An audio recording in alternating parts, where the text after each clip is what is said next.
भक्तों, पुत्रदा एकादशी पर गाय को खिलाएं एक छोटी सी चीज और देखें चमत्कार। नमस्कार दोस्तों, क्या आप जानते हैं पुत्रदा एकादशी के पवित्र दिन एक छोटी सी चीज गाय को खिलाकर आप अपनी जन्मों जन्मांतर की गरीबी को हमेशा के लिए खत्म कर सकते हैं। जी हाँ, आपने बिल्कुल सही सुना। इस वीडियो में हम आपको एक ऐसा दुर्लभ और गोपनीय उपाय बताने जा रहे हैं जिसे अपनाकर आप पर भगवान विष्णु और माता लक्ष्मी की असीम कृपा बरसेगी और आप करोड़पति से अरबपति बन सकते हैं। ये सिर्फ एक दावा नहीं बल्कि एक सिद्ध उपाय है जो आपके सभी संकटों को दूर करेगा, पितृ दोष से मुक्ति दिलाएगा और आपके घर को अन्न धन से हमेशा भरा रखेगा। तो दोस्तों, अगर आप भी अपनी जिंदगी में अपार धन, सुख और समृद्धि चाहते हैं तो इस वीडियो को अंत तक जरूर देखें, क्योंकि इसमें बताई गई जानकारी आपके जीवन को हमेशा के लिए बदल सकती है। नमस्कार दोस्तों, पुत्रदा एकादशी के पवित्र अवसर पर हम आपको एक ऐसी दुर्लभ जानकारी बताने जा रहे हैं जिसे अपनाकर आप अपने जीवन में अद्भुत बदलाव ला सकते हैं। अगर आप पुत्रदा एकादशी के दिन एक छोटी सी चीज चुपचाप गाय को खिला देते हैं तो भगवान विष्णु और माता लक्ष्मी की कृपा से आपकी जन्मों जन्मांतर की गरीबी हमेशा के लिए समाप्त हो जाएगी। वास्तव में अगर आप पुत्रदा एकादशी के इस पवित्र दिन यह उपाय कर लेते हैं तो यकीनन आप पर देवों के देव भगवान विष्णु और माता लक्ष्मी की असीम कृपा प्राप्त होगी और आप धनवान बन जाएंगे। अगर आप धनवान ना बने तो मुझे बताना दोस्तों, बस जो उपाय आपको बताया जाए वह पुत्रदा एकादशी के दिन कर लेना। चलिए जानते हैं भगवान विष्णु का प्रिय दिन पुत्रदा एकादशी पर चुपचाप गाय को क्या खिलाएं जिससे आप करोड़पति से अरबपति हो जाएं, सभी संकट और आसान से मुक्ति मिले, मृत्युदंड पितृदोष तुरंत दूर हो और पूरे साल आपके अन्न धन के भंडार भरे रहें। यूं कहें कि आपकी 7 पुश्तों तक रुपयों पैसों पर राज करेगी, बैंक बैलेंस बढ़ता चला जाएगा, आपके घर में धन कभी खर्च नहीं होगा और बढ़ता ही जाएगा। सभी दुख दर्द संकट कष्ट दूर हो जाएंगे और सभी सुख आपके कदमों में आ जाएंगे। यदि आप यह एक छोटी और खास चीज पुत्रदा एकादशी के दिन किसी भी दिन चुपचाप गाय को खिला देते हैं तो तत्काल गरीबी आपके जीवन से खत्म हो जाएगी, योग से राजा बन जाता है और 33 कोटि देवी देवताओं को धारण करने वाली गौ माता की असीम कृपा व्यक्ति पर आजीवन बरसती है। व्यक्ति के घर में कभी भी अन्न धन वस्त्र की कमी नहीं होती, अन्न धन के भंडार व्यक्ति के घर में भरे रहते हैं। पुत्रदा एकादशी पर गाय का यह उपाय करने से व्यक्ति के जीवन से तत्काल गरीबी खत्म हो जाती है। तो दोस्तों, कौन कौन से वे गौ माता से जुड़े खास और महत्वपूर्ण उपाय हैं जिन्हें यदि पुत्रदा एकादशी पर कर लेते हैं तो दोस्तों, गाय का उपाय बताने से पहले मैं आपको पुत्रदा एकादशी पर भगवान विष्णु और माता लक्ष्मी की पूजा के बारे में थोड़ी सी जानकारी दे देता हूं कि पुत्रदा एकादशी का व्रत मंगलवार 5 अगस्त 2025 को होगा। पुत्रदा एकादशी का दिन भगवान विष्णु को समर्पित है।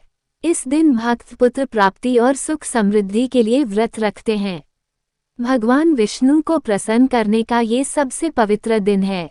इस दिन श्रद्धालु तथा भक्तगण पुत्रदा एकादशी का व्रत रखते हैं।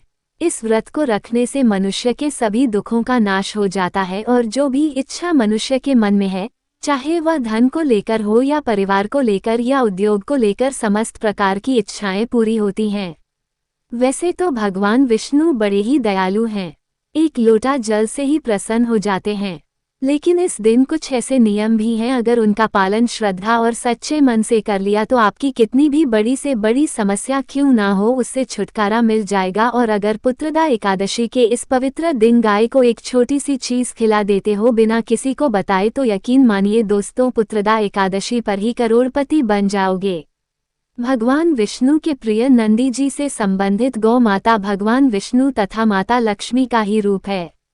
इस दिन सभी भक्त भगवान विष्णु की पूजा करने के साथ साथ नंदी महाराज और गौ माता की पूजा अवश्य ही करते हैं और गौ माता को कुछ ना कुछ जरूर ही खिलाते हैं।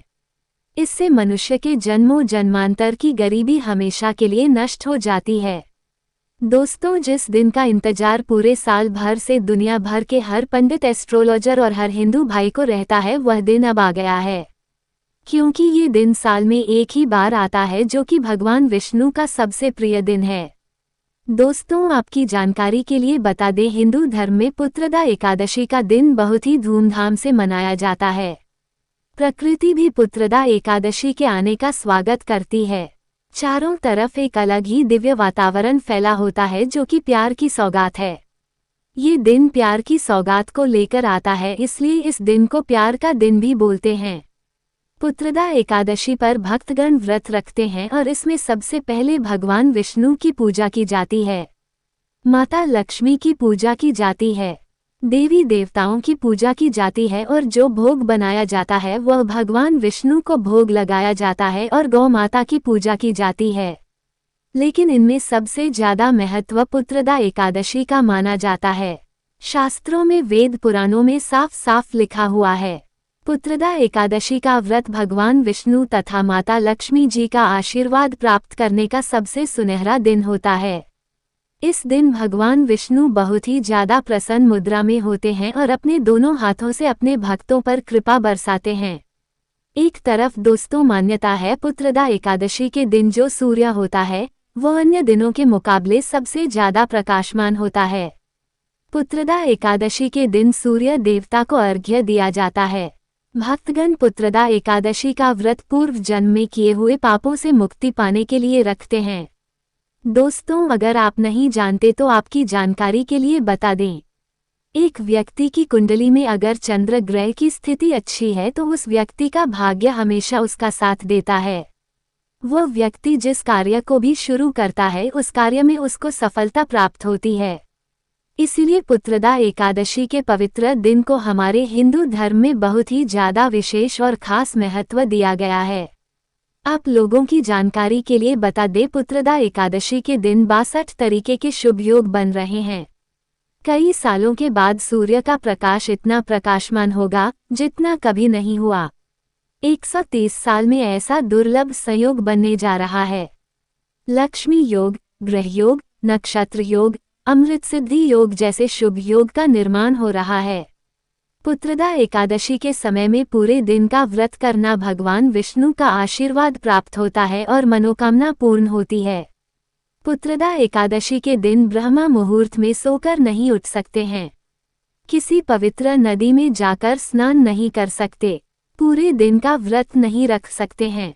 वैसे तो दोस्तों, पुत्रदा एकादशी के दिन स्नान और प्रातः का विशेष ही महत्व होता है, लेकिन इस दिन अगर आप ज्योतिष शास्त्र, तंत्र शास्त्र के अनुसार एक गाय वाला उपाय विधि विधान से पुत्रदा एकादशी वाले दिन कर लेते हैं तो आपकी जन्मों जन्मांतर की गरीबी हमेशा के लिए समाप्त हो जाएंगी। वास्तव में अगर आप पुत्रदा एकादशी के इस पवित्र दिन अगर आप यह उपाय कर लेते हो तो यकीनन आप पर भगवान विष्णु की असीम कृपा होगी और आप धनवान बन जाओगे। इस दिन सभी भगवान विष्णु की पूजा करने के साथ साथ गौ माता की पूजा अवश्य ही करते हैं और गौ माता को कुछ ना कुछ जरूर ही खिलाते हैं। अब आप सोच रहे होंगे कि गाय को ऐसा क्या खिलाने से और ऐसा क्या उपाय करने से आपको भगवान विष्णु, माता लक्ष्मी का आशीर्वाद मिल सकता है। तो दोस्तों, आपने देखा होगा जब भी आपके घर पर दिवाली की पूजा होती है या धनतेरस की पूजा होती है या फिर पुत्रदा एकादशी की पूजा होती है तो आपके घर वाले गौ माता की पूजा जरूर करते हैं और गौ माता को जो भोग होता है उसमें से कुछ ना कुछ खिलाते हैं। ज्यादा नहीं तो 2 पूरी अवश्य ही खिलाते हैं। तो दोस्तों, आपको इस उपाय को पुत्रदा एकादशी वाले दिन ही करना है और सूर्य देव को अर्घ्य देना है और उनकी विधि विधान से पूजा करना है।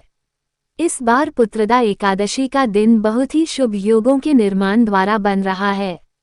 तो इस वीडियो में आपको गौ माता से जुड़े उपाय के बारे में बताने वाले हैं, जिन्हें करने से आपके जीवन के जो भी दुख, दर्द, संकट हैं या कामयाबी होने में कोई बाधाएं आ रही हैं, सभी से छुटकारा मिलने वाला है। यूं कहें कि आपके जीवन में अपार धन सुख, कभी भी धन से संबंधित परेशानी नहीं रहेगी। आपकी जिंदगी प्रबल हो जाएगी, धन प्राप्ति के योग्य बन जाएंगे और जीवन में सदैव अन्न धन के भंडार आपके घर में भरे रहेंगे।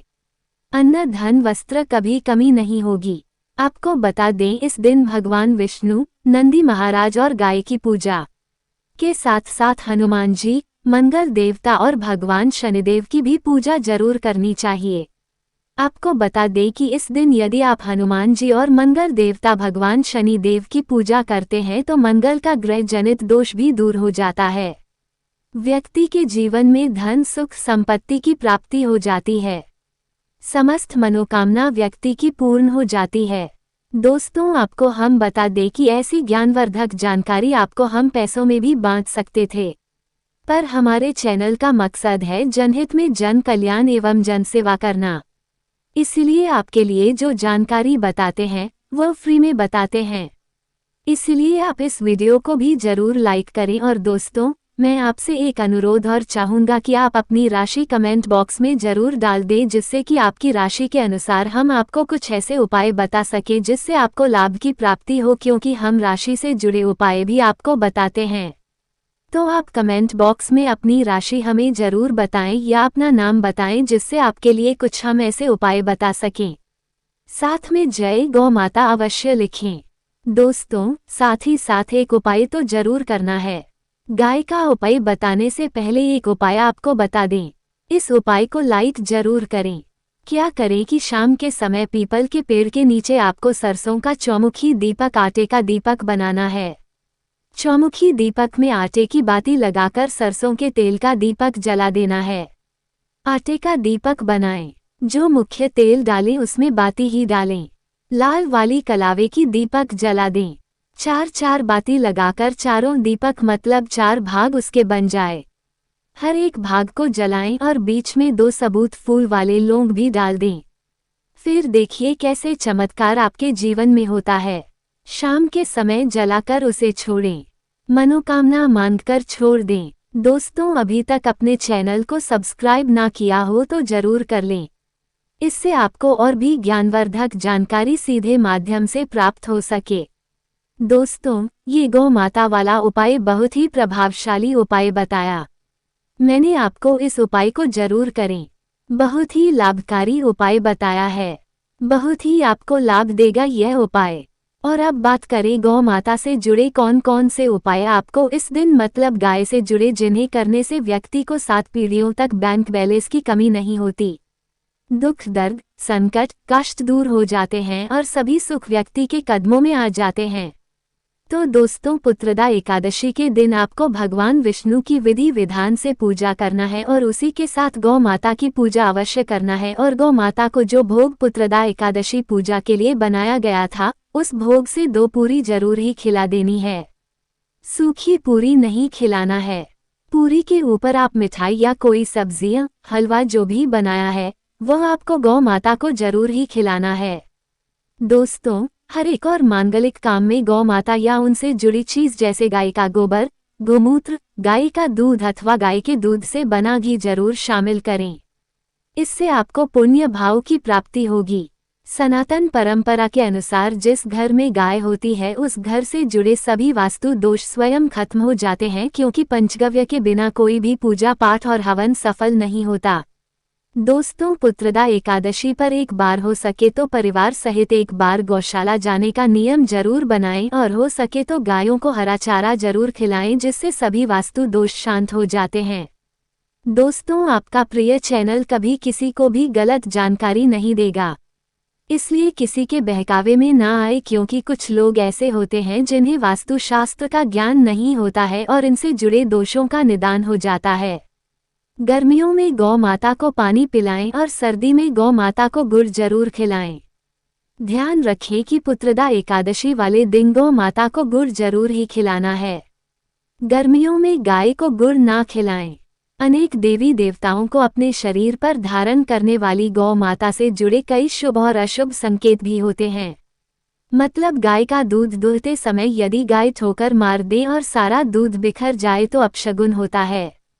यदि कोई यात्रा पर निकल रहा हो और गाय अपने बछड़े को दूध पिलाती सामने आ जाए तो निश्चित रूप से जिस यात्रा के लिए आप निकले हैं वह यात्रा आपकी जरूर ही सफल होगी और वह जिसके लिए आप निकले हैं वह जरूर ही पूर्ण होगा। यात्रा पर जाते समय गाय की आवाज आना और रात्रि में गाय की हुंकार करना भी शुभ होता है। दोस्तों, साथ ही साथ गाय के साथ आप भूलकर भी यह काम ना करें, अन्यथा पाप मिलता है। जी हाँ दोस्तों, गाय को राष्ट्रीय पशु बनाए जाने और इन्हें मौलिक अधिकार दिए जाने की बात हो रही है तो सवाल उठता है, गाय संस्कृति का अहम हिस्सा है।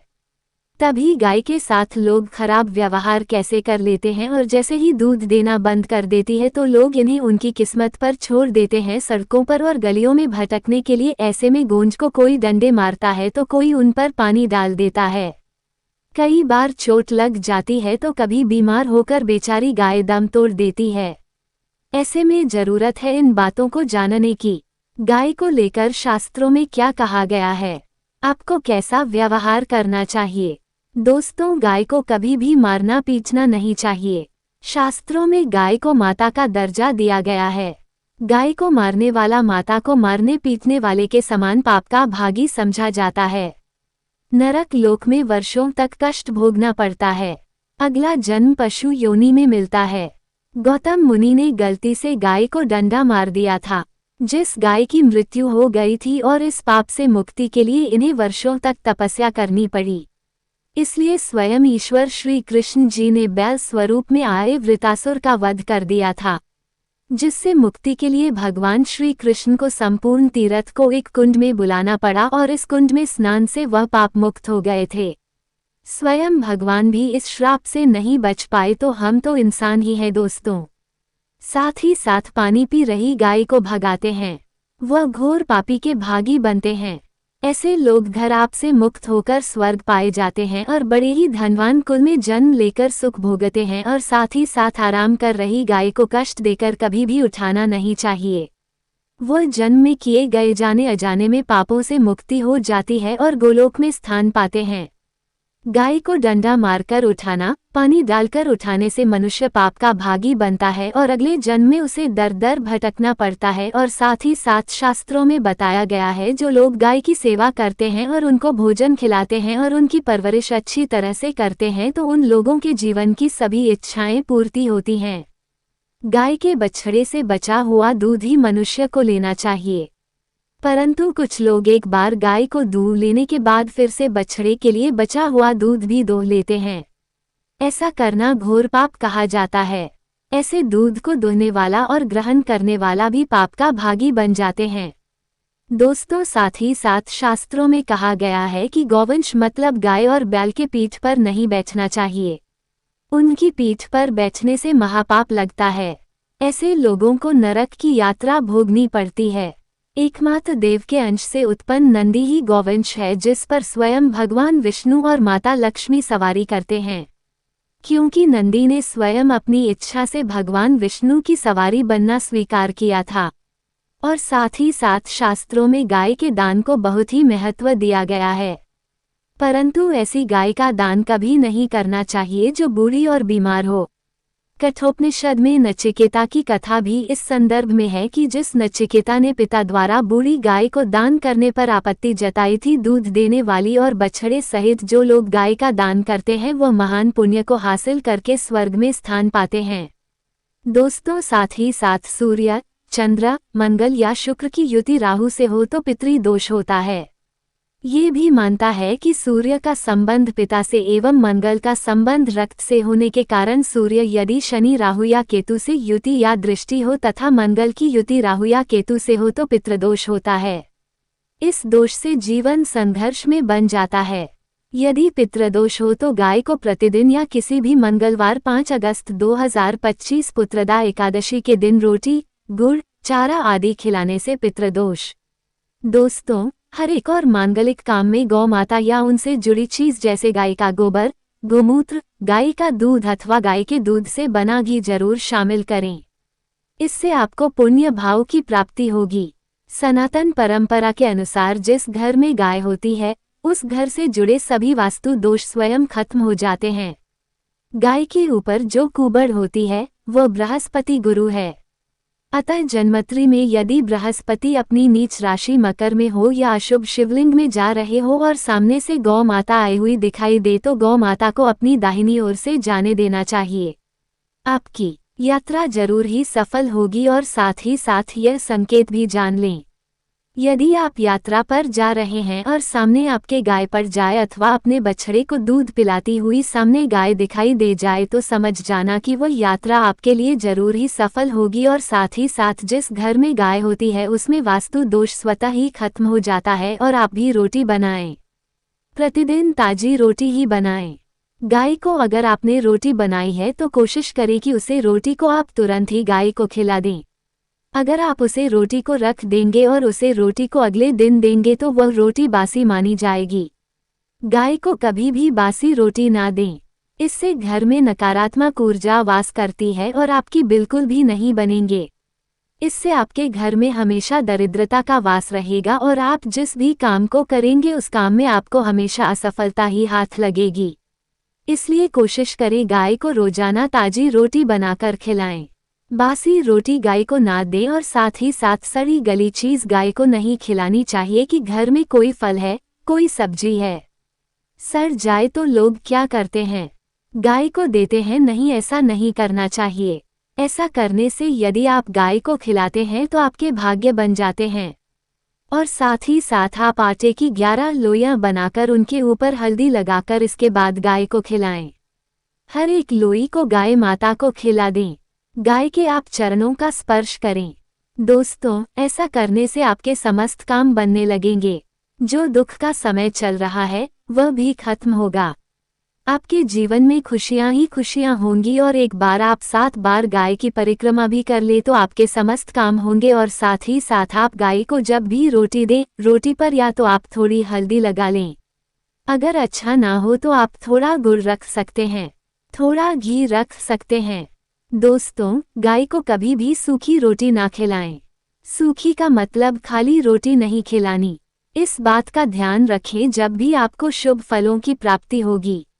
जी हाँ दोस्तों, उपाय और कुछ बातें जिन्हें आपको ध्यान में जरूर रखना चाहिए। दोस्तों, वीडियो अच्छी लगी हो वीडियो को लाइक करें, ज़्यादा से ज़्यादा अपने दोस्तों में शेयर करें। चैनल पर नए हैं तो आपको इतनी ज्ञानवर्धक जानकारी प्रदान करता है तो आपका भी यह विशेष रूप से कर्तव्य बनता है कि आप चैनल को अवश्य सब्सक्राइब करें और दोस्तों कमेंट बॉक्स में जरूर लिखें जय भगवान विष्णु, जय माता लक्ष्मी, जय गौ माता जरूर ही लिखें।